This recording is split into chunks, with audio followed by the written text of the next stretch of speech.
At kasunod inilagay na ni nanay ang patatas at ang sili para medyo maanghang.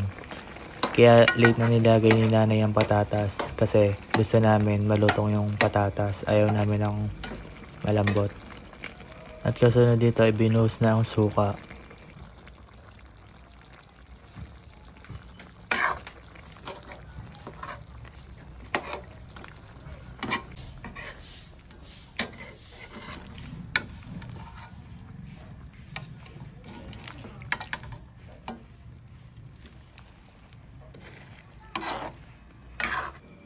At ayan, tignan nyo, luto na ang paborito kong adobo.